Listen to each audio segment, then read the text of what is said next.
Hey, what's going on there, YouTube? It's SEL0320 representing JVS. So I'm back here again for another review for My Hero Academia Season 3, Episode 3. And this episode is Kota.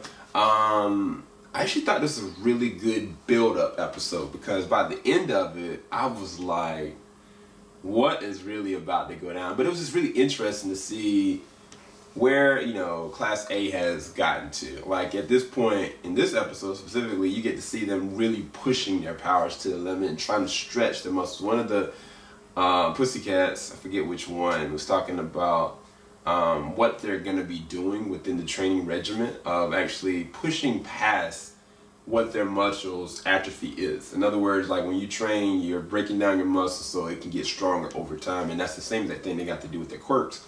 And so I was like looking at everybody else push themselves, then still looking at Deku trying to fight. I was like, this is hilarious. So it's just really interesting to see fundamentally how they're going to get stronger over time. And at the same time where Class B is really trying to learn to catch up. So I think that by the end of this season, or at least maybe closer to the 4th season, they're, both classes are going to be on the same exact level, which needs to be because these villains are relentless. Matter of fact, the beginning episode showed the villains there. We finally get to know who one of the villains' names, I think his name is Dobby. We find out later on what his ability is, which is really interesting. But the fact of them being there, knowing exactly where the kids are, that means that there's a mole somewhere. I'm not sure who it is, but somebody is leaking information.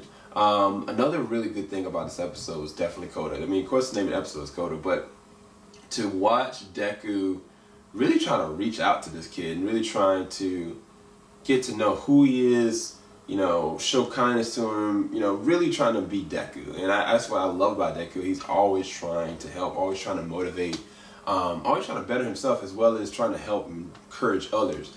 But he really couldn't reach this kid. The kid was just giving him flack. But at the same time, you could tell Deku was slowly breaking him down, you know what I'm saying? Like, not in a bad way, but really trying to get to his emotional strings.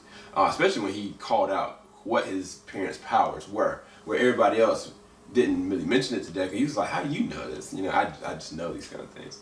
And then he talked to Todoroki, and Todoroki gave him an example of how Deku reached him with to his own dismay. And he gave him that not just words are going to be able to do this and motivate this, it's going to have to be action too. That's why the next episode is called My Hero. And so now that everybody is legit in danger, I don't know what's gonna legit happen. I'm actually really excited for episode 4. Definitely gonna be more of the more action-driven episodes. But this was a really enjoyable episode too. So hopefully y'all enjoyed this review. I will be doing a reaction on Stardust. If you don't know what Stardust is, you can go to the description right below. Check it out. Just 30 seconds. I do small snippets, reactions to videos in terms of like TV shows, movies. And definitely go ahead and follow us there. Let us know what you think about this episode. Do at JVS tag us. Let us know what you think. Okay, guys, keep it locked. JVS, we're gonna stop. Peace. Bless Ultra.